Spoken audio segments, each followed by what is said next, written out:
পিএমএ গৃহ আঁচনি নিৰ্মাণত বৃহৎ দুৰ্নীতি।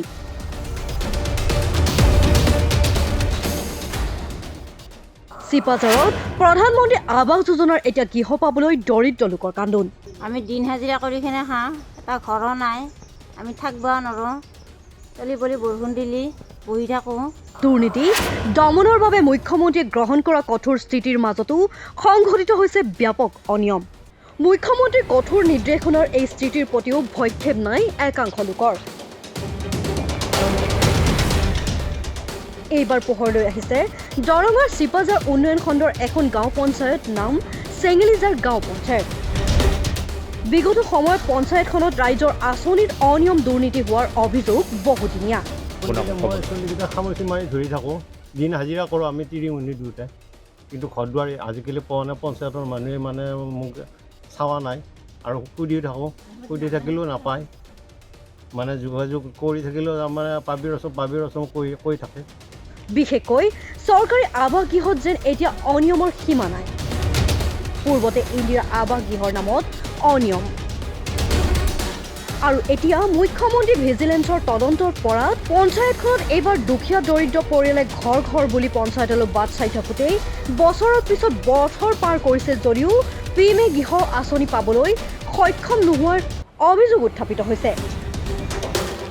পঞ্চায়তখনৰ দূৰদূৰীয়া গাঁৱৰ মীৰ হুছেইন নামৰ অতিকৈ দৰিদ্ৰ পৰিয়ালটোৱে আজিলৈ লাভ কৰা নাই চৰকাৰী গৃহ।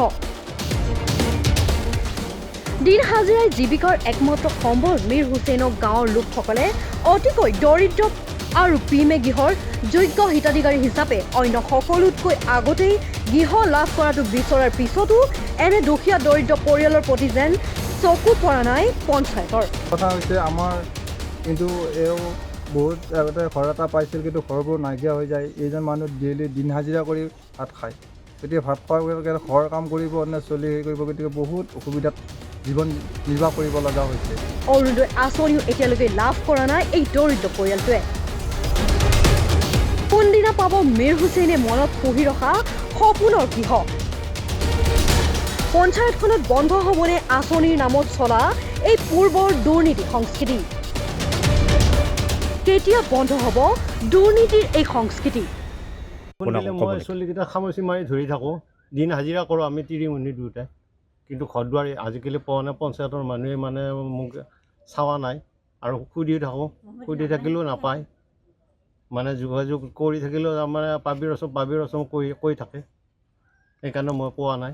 এতিয়া ইমান ঘৰ জৰাজীৰ্ণ অৱস্থা, ঘৰ বেয়া নাই, আপুনি বৰষুণ দিলে কেনেকৈ থাকে? বেয়া নাই, বৰষুণ দিলে কেনেকৈ থাকে? বৰষুণ দিলে আৰু মই এনেকৈ এক জেগাত থুপুৰি লাগি থাকোঁ, চলিৰ মাইকাই এনেকৈ থুপুৰি লাগি থাকোঁ। আৰু আপোনাৰ পৰিয়ালটো মোৰ এনেকুৱা অৱস্থা, মোৰ বেমাৰ আজাৰ আছে, অসুখ আজাৰ, গলৰ ডিঙিৰ এইগিলা চাওঁতে মোৰ পইচা পাতি হাজিৰা খাব নাপাওঁ সময় মোৰ। এতিয়া কোনোবা এই পঞ্চায়তৰ মানুহ কোনোবা আহিছে নেকি? ঘৰ পঞ্চায়তৰ মানুহ কোনো অহা নাই এতিয়াকালি মোৰ ওচৰলৈ। এতিয়া ঘৰ পাব নাপাব আপুনি কিবা ক'ব পাৰে নেকি?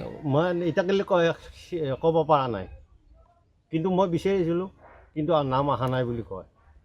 কি কাৰণত নাম অহা নাই সেইটো মই নাজানো। আৰু নাম অহা নাই বুলি কৈছে? নাম অহা কোনে কৈছে নাম অহা নাই বুলি? নাম অহা সভাপতিবিলাকে কৈ থাকে, কৈছে তোমাৰতো নাম অহা নাই, বাকীবিলাকৰ আহিছে, তোমাৰ নাম অহা নাই।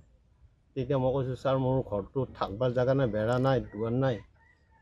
আপুনি কি কৰি খায়? মই হাজিৰা কৰি খাওঁ, হাজিৰাৰ ওপৰতে মোৰ নিৰ্ভৰ। হাজিৰা সেই নহয় জানো? এতিয়া আৰু কেনেকৈ থাকে, এনেকৈ বহি থাকোঁ আৰু কি কৰিবি, উপায়টো নাই, চলি পলি পঢ়িব লাগে, বতাহ বৰষুণ আনিলে বহুত অসুবিধা। পৰিয়াল কেইটা? পৰিয়াল ছোৱালী 3টা, বাবু এটা। এতিয়া আপোনালোকৰ কি কৰি খাই আছে? এই হাজিৰা ঠিকা কৰি কিনে খাওঁ, আৰু হাজবেণ্ডটোৰো অসুখ, ময়ো হাজিৰা কৰিব যাওঁ, পেক ৰুব যাওঁ, বেহাৰ তুলিব যাওঁ, কি কৰিবি উপায়টো নাই। পথাৰত মাটি বাৰী কিবা আছে নে নাই? এই মাটি বাৰী বেছি নাই, 3 কঠা আছে। এতিয়া পঞ্চায়তৰ মানুহ কোনোবা আহিছে নেকি ঘৰত? নাই, কোনো অহা নাই। এনে আইডি নাম্বাৰ চাম্বাৰ আছে নেকি, গম পায় নেকি কিবা? এতিয়া থাকা বুলিতো কয়ে, গেলিতো থাকা বুলিয়ে কয়, এতিয়া আৰু পোৱা নাই বুলি কয়, আছে। হয়, আমি নিশ্চয় আমি ৰাইজৰ তৰফৰ পৰা মানুহ দেখিছোঁ, এইজন মীৰ হুছেইন বোলা মানুহজন মানে কি হৈছে, ইয়াৰ ঘৰ বহুত নাই, গতিকে থাকিবৰ কাৰণে ঘৰ নাই, গতিকে নোহোৱাৰ কাৰণে এওঁ ঘৰ পাব লাগে যোগ্য। গতিকে বহুত জৰিলা জুপুৰা কৰি এই মানুহজন তাৰমানে বসবাস কৰি আছে। কিন্তু বহু মানুহ আছে কিছুমান নক'বলগীয়া মানুহ পাই আছে, কিন্তু নাই, সেইবিলাক কোনো কৰ্তৃপক্ষৰ দেখাত মানে হেৰি হোৱা নাই। কিন্তু কথা হৈছে আমাৰ কিন্তু এওঁ বহুত আগতে ঘৰ এটা পাইছিল, কিন্তু ঘৰবোৰ নাইকিয়া হৈ যায়। এইজন মানুহ ডেইলি দিন হাজিৰা কৰি ভাত খায়। গতিকে ভাত খোৱাৰ লগে লগে ঘৰৰ কাম কৰিব নে চলি হেৰি কৰিব, গতিকে বহুত অসুবিধাত জীৱন নিৰ্বাহ কৰিব লগা হৈছে। গতিকে আমি ৰাইজৰ পৰা এটা ঘৰ পোৱাটো মানে আমি বিচাৰোঁ। গতিকে আপুনি গাঁৱৰ মানুহ নহয় জানো? হয়, আমি গাঁৱৰ মানুহ। এওঁ ঘৰ পালে আপোনাক ঘৰ ভাল পায় পালে আমি এটা মানে নিশ্চয় আমি সুখী হওঁ আৰু এখেতৰ